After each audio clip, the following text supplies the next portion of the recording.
사도행전 8장 26절부터 40절 말씀까지 한 절씩 교독하겠습니다. 함께 봉독하겠습니다. 주의 사자가 빌립에게 말하여 이르되 일어나서 남쪽으로 향하여 예루살렘에서 가사로 내려가는 길까지 가라 하니 그 길은 광야라. 일어나 가서 보니 에디오피아 사람 곧 에디오피아 여왕 간다게의 모든 국고를 맡은 관리인 네시가 예배하러 예루살렘에 왔다가 돌아가는데 수레를 타고 선지자 이사야의 글을 읽더라.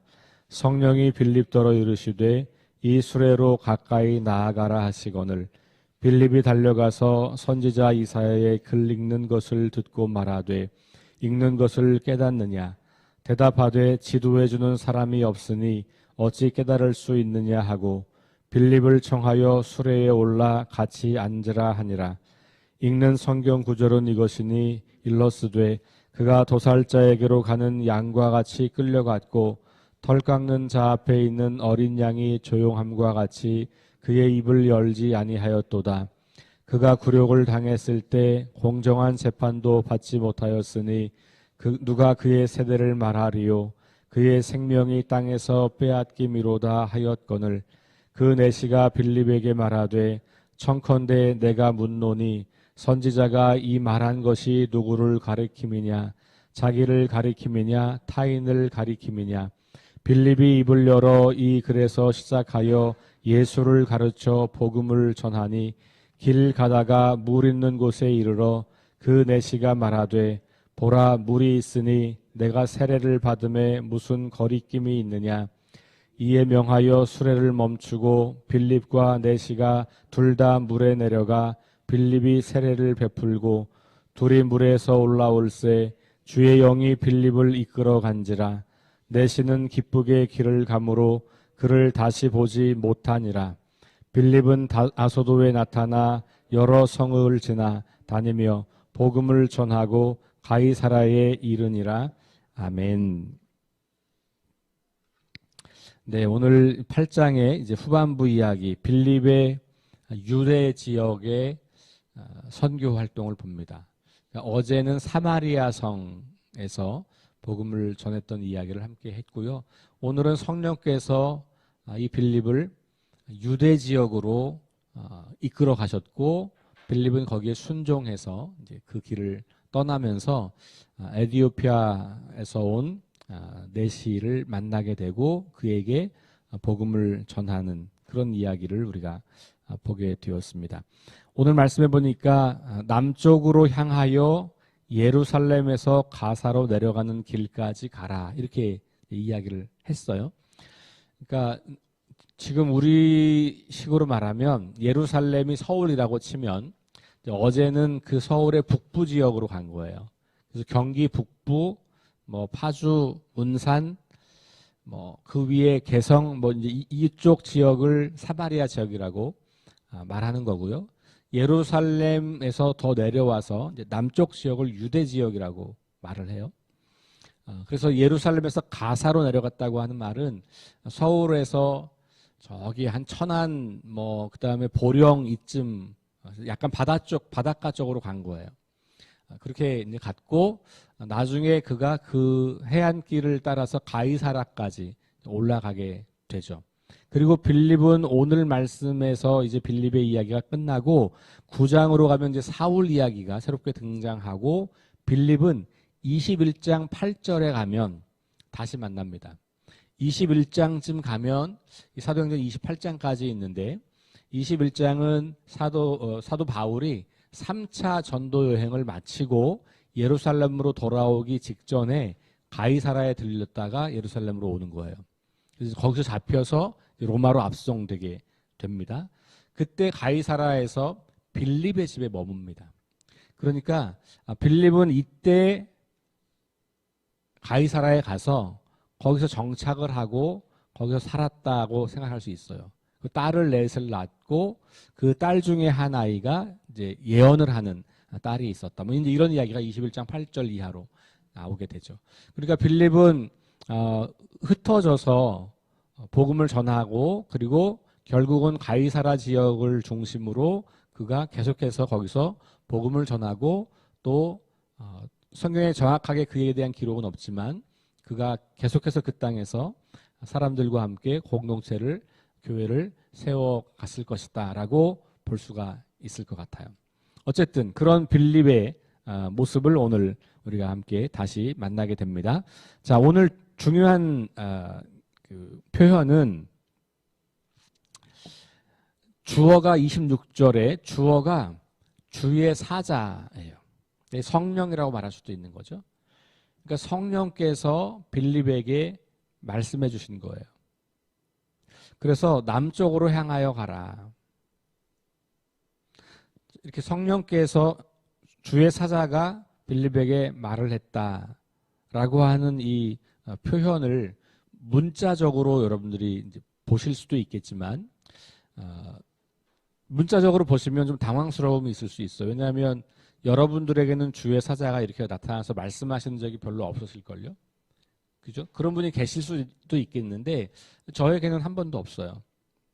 그러면은 이걸 어떻게 이해하냐면 빌립이 자기 마음 속에 혹은 어떤 생각 속에 내가 남쪽으로 가야 할까? 남쪽으로 갈까? 라고 하는 생각이 들었을 수 있고 그것을 이렇게 성경을 기록하는 기자들은 그것이 하나님께서 그에게 그런 마음을 주셨다라고 믿기 때문에 그래서 이렇게 표현을 쓰는 거예요. 실제로 주님의 사자가 나타나서 빌립에게 말을 했다고 볼 수도 있어요. 그냥 그것은 우리가 알 수 없기 때문에 하나님께서는 충분히 그렇게 하실 수도 있는 분이기 때문에 여기에 주의 사자가 그러면 꼭 어떤 보이지 않는 영적 존재냐?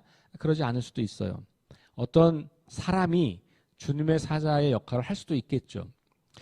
그래서 이런 말씀들을 읽을 때 여러분들이 그 가능성을 그것도 두지만 동시에 주님께서 나에게 말씀하신다고 하는 건 무슨 의미일까? 왜 나한테 말씀하지 않으시지? 우리가 이렇게 생각할 수 있지만 그러나 우리의 마음속에 들어오는 생각들이 주님이 우리에게 주시는 생각이라고 이해할 수 있어요. 왜냐하면 성령이 우리 안에 거하신다고 우리가 말하잖아요. 주님이 우리 안에 거하신다라고 하는 말은 우리 안에서 우리에게 생각을 통해서 말씀하신다고 볼 수 있는 거예요. 그러니까 빌립이 그렇게 생각을 통해서 주님의 음성을 들었든 혹은 정말로 이렇게 실제한 어떤 존재를 통해서 음성을 들었든 어쨌든 중요한 것은 그가 무엇인가 어떤 음성이 있었고 그게 마음의 음성이든 귀로 들리는 음성이든 그것이 있었고 더 중요한 사실은 그게 있었다는 것 자체가 아니라 거기에 순종했다는 거예요. 그래서 우리가 성령의 일하심을 잘 경험하지 못한다면 그 이유는 우리에게 끊임없이 말씀하시는 성령님의 그 말씀에 귀를 기울이지 않아서 못 듣거나 혹은 들으면서 그것이 성령님의 음성이라고 하는 생각을 하지 못해서 무시하거나 혹은 이게 성령님이 말씀하시는 거라고 하는 확신이 있으면서도 순종하지 않을 때 그때 성령님이 무슨 일을 이루어 가시는지를 알 수가 없어요. 굉장히 중요한 사실인데 성령님의 역사를 경험하는 사람은 누구냐? 순종하는 사람이에요. 빌립이 이렇게 남쪽으로 가라 그랬을 때 순종할 수도 있고 안 할 수도 있잖아요. 그렇죠? 제가 지금 여기서 할 일이 좀 더 많은 것 같아요. 저 계획은 거기 가는 게 아닌데요. 뭐 이럴 수 있단 말이죠. 근데 앞으로 계속해서 바울의 이야기도 그렇고 이 나오는 이야기들 가운데 계속해서 그런 이제 이야기를 만나게 돼요. 성경에 나오는 사람의 공통점이라면 그가 어떤 방식으로 하나님을 만났는지는 우리가 잘 알 수 없지만 그러나 그가 하나님의 말씀이라고 생각하는 부분에서 계속해서 순종했던 사람들의 이야기예요. 또 한 부류는 순종하지 않은 사람들의 이야기죠. 그게 이제 반응이라고 하는 말로 제가 자주 드리는 이야기예요. 복음을 전했을 때 그 복음을 듣고 반응이 두 가지가 있다. 그렇게 말씀드렸잖아요. 그런데 하나님의 사람에게도 반응이 두 가지가 있을 수 있는 거예요. 그래서 순종하느냐 순종하지 않느냐. 그러니까 주님의 이끄심, 성령님의 이끄심을 따라서 갔느냐 안 갔느냐, 이것이 그를 통해서 성령님이 어떤 일을 하는지를 보게 되는 그런 중요한 결정적인 기준이 된다고 하는 것이죠. 자, 그래서 주의 사자가 빌립에게 말하여 갔다. 그런데 그 길은 광야다라고 나오잖아요. 이게 여기 광야는 우리말로 광야인데 사막 지역을 말하는 거예요. 쉬웠을까요? 어려웠을까요? 어려웠다는 얘기죠. 그러니까 예루살렘에서 가이사라로 가는 가이사라가 아니죠. 가사로 내려가는 그 길은 사막 지역인 거예요. 그러니까 사람이 살기 어렵고 여행하기가 어렵고 힘든 지역. 그러니 그곳으로 가고 싶지 않을 수도 있는 것이고 가지 않을 만한 이유와 핑계를 충분히 댈 수 있는 것이죠. 그런데 그냥 간 거예요. 27절 일어나 가서 보니, 굉장히 많이 축약이 되어 있는 거예요. 이거 긴 거리거든요. 도보로 갔겠죠. 걸어서 갔겠죠. 그러니까 뭐 며칠을 갔을 거라고요.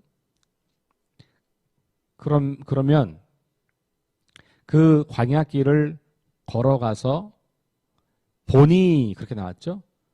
자, 그러니까 사실은 그냥 방향으로 간 거예요. 정확한 목적지도 없어요. 그냥 가사로 내려가는 길까지 가라. 그러니까 그냥 그 길을 간 거고, 가는 길에 거의 다 가서 뭐 이렇게 했죠. 가서 보니 누굴 만납니까? 에디오피아 사람 곧 에디오피아 여왕 간다게의 국고를 맡은 관리인 네시를 만나는 거죠. 근데 그가 예배하러 예루살렘에 왔다가 다시 에디오피아로 가는 거예요. 그렇죠? 지금의 북아프리카 지역에 있는 곳이잖아요. 아프리카에서 올라온 거잖아요. 그러니까 우리 이상에 보면 여러 지역에서부터 사람들이 예루살렘으로 왔던 것처럼 아마 이 네시도 예배하러 왔다가 간 거니까 이미 예루살렘을 정기적으로 와서 예배할 사람이라면 유대교 신앙이 있는 사람인 거예요. 그러니까 그가 성경을 읽고 있었던 것이죠. 그러니까 성경을 읽고 있었다고 하는 것은 이 사람이 나와 있는 것처럼 여왕의 국고를 맡은 관리인이니까 굉장히 뭐라 그럴까요? 이렇게 힘이 있고 부유한 사람일 수 있는 것이죠. 왕궁에서 일을 하는 신하니까. 그래서 그가 이 성경을 가지고 있는 거예요. 근데 이렇게 지금 우리 이런 성경은 아니고요. 두루마리를 말하는 거죠. 근데 이사야 두루마리를 가지고 있는 거예요. 그래서 그가 이렇게 이사야서를 읽고 있는 거예요.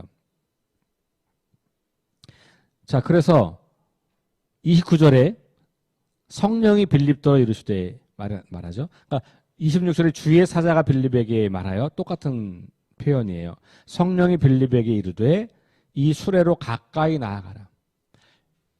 아니, 그러니까 하나님께서 이 사람을 돕기 위해서 빌립을 보냈다는 것을 우리가 발견하게 되죠.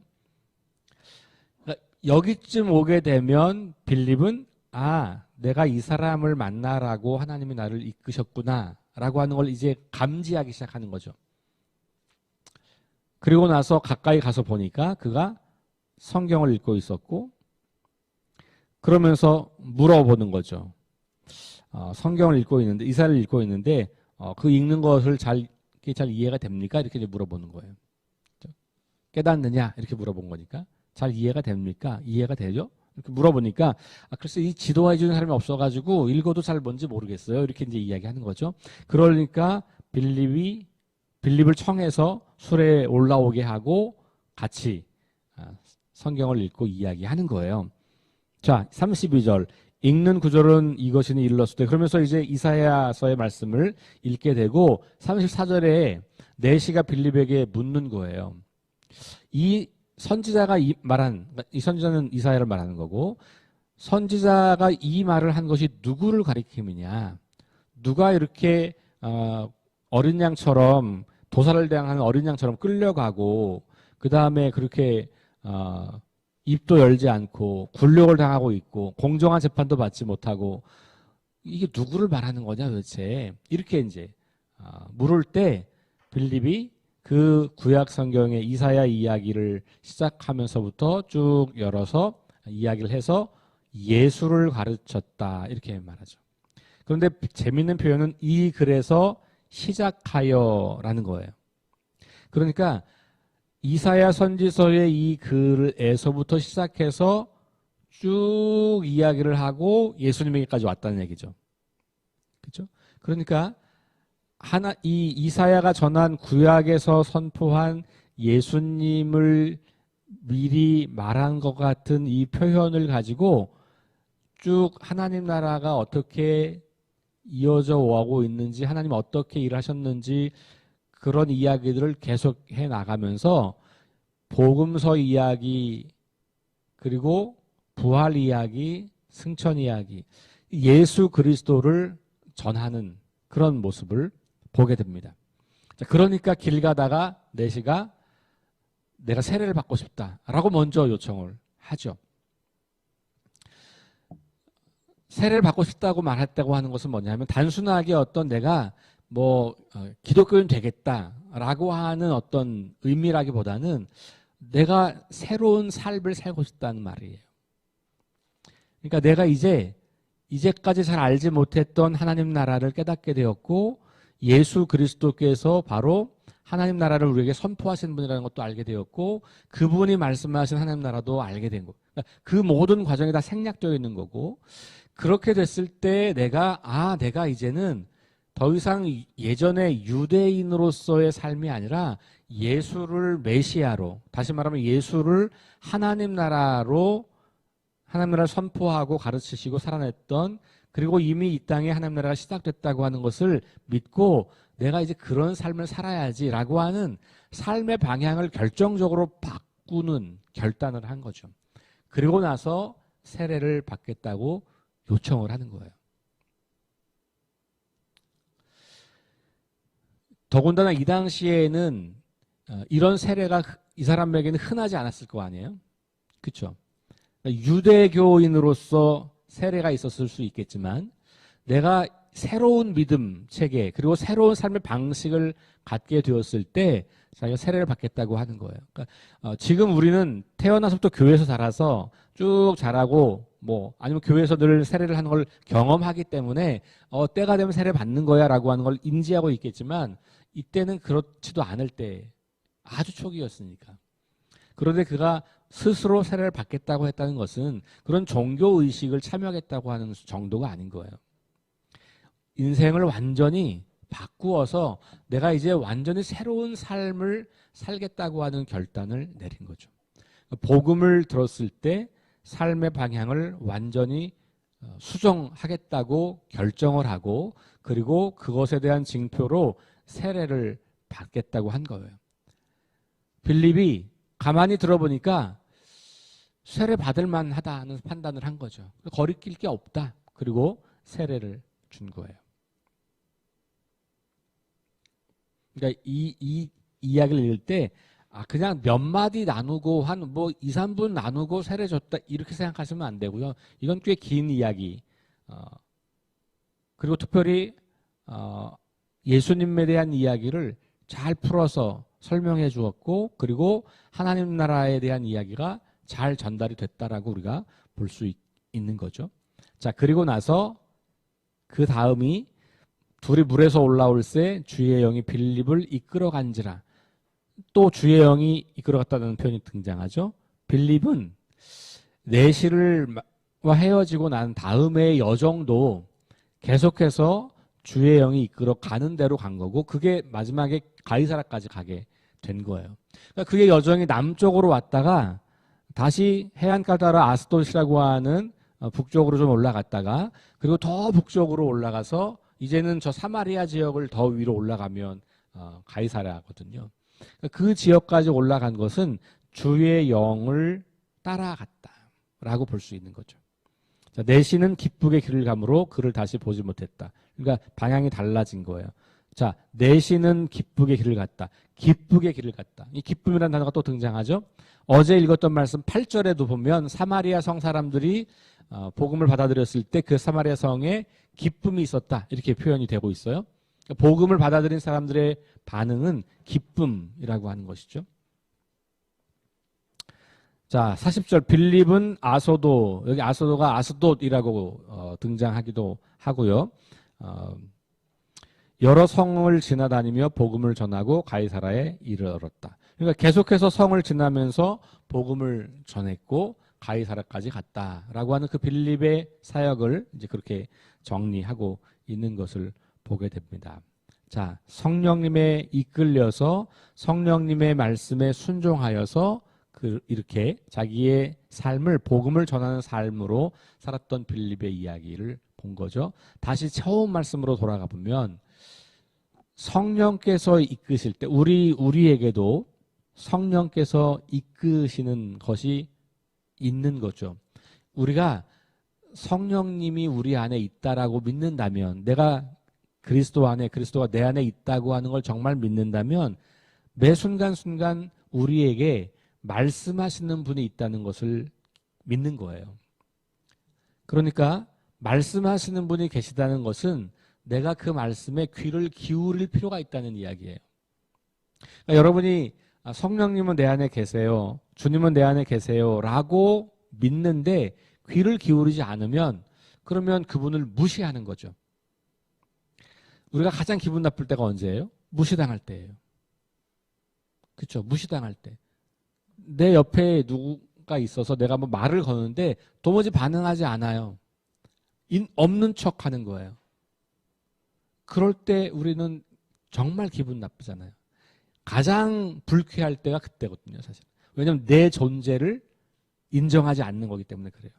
무시당하는 거는 내 존재가 인정되지 않는, 나를 없는 사람 치는 거예요. 그래서 왕따 이런 게 아주 무서운 거예요. 굉장히 심각한 죄죠. 사실 우리가 말하는 하나님 앞에서 죄라고 하는 것은 바로 그거예요. 하나님이 우리에게 계신데, 하나님은 창조주시고 하나님이 우리의 주인이신데 우리가 그분을 무시하는 거예요. 그게 바로 죄의 결과예요. 죄의 모습이에요. 자기중심성이라고 말할 수 있는 거. 그것은 내 곁에 계신 주님을 무시하고 따르지 않는 것. 근데 만약에 내 곁에 주님이 계시다는 걸 모르는 사람이라면, 하나님이 내 안에 계시다는 걸 모르는 사람이라면 그럴 수도 있겠다 생각하겠지만, 더 심각한 것은 하나님이 내 곁에 계시다는 걸 알아요. 지식으로. 그리고 배워서 예수님도 내 안에 계시다는 것도 알아요. 성령님도 내 안에 계시다는 것도 알아요. 시험 보면 다 맞아요. 그런데 실제로는 하루에 단 한순간도, 단 몇 초도 하나님을 의식하지 않고 성령님을 의식하지 않고 주님을 의식하지 않고 늘 내 마음대로 내 생각대로 살아간다면 이거야말로 심각한 일인 거죠. 결혼했는데 결혼한 순간부터 난 결혼했어. 법적으로 난 이제 이 사람과 부부야. 근데 그때부터 말을 안 하고 말을 안 듣고 무시하고 혼자 살아요. 그게 건강한 가정일 수 없잖아요. 말이 안 되는 거죠. 그 말이 안 되는 게 어쩌면 오늘 우리의 모습이지 않을까 하는 생각이 드는 거예요. 성령께서는 오늘도 우리에게 말씀하실 거라고요. 여러분들이 만약에, 예를 들면 이런 거예요. 만약에 여러분들이 갑자기 누군가가 생각이 나서 전화를 하고 싶어. 그때 그것이 성령님이 지금 나에게 말씀하시는 거라고 생각할 수 있어요. 그리고 전화를 하면 여러분들이 그 사람과 전화를 해야 하는 이유를 알게 될 때가 있어요. 물론 아닐 때도 있어요. 이게 어려운 거예요. 이게 성령님의 음성인지 그냥인지는 몰라요. 근데 여러분들이 그걸 분별할 수 있는 방법은 순종을 자꾸만 해봐야 분별이 가능해져요. 그리고 순종했을 때 그게 뭐 별거 아닌 것 같으면 그런다고 여러분 손해보는 게 없잖아요. 그런데 그때 여러분들이 성령님이, 하나님이 그래서 내가 그 사람을 생각나게 했고 전화하게 했고 그래서 내가 그를 도와야 된다고 하는 것을 알게 됐다면 그거야말로 엄청난 하나님의 이끄심과 하나님의 일하심에 쓰임받는 순간이 되는 거거든요. 그렇게 순종을 해야만 성령님이 나를 통해서 뭘 일하시는지를 알게 된다는 거예요. 그래서 우리의 삶은 매일매일 그 순종하는 삶을 연습하는 거예요. 그렇게 연습하면 그것이 여러분들에게 주님의 음성으로 들리게 되죠.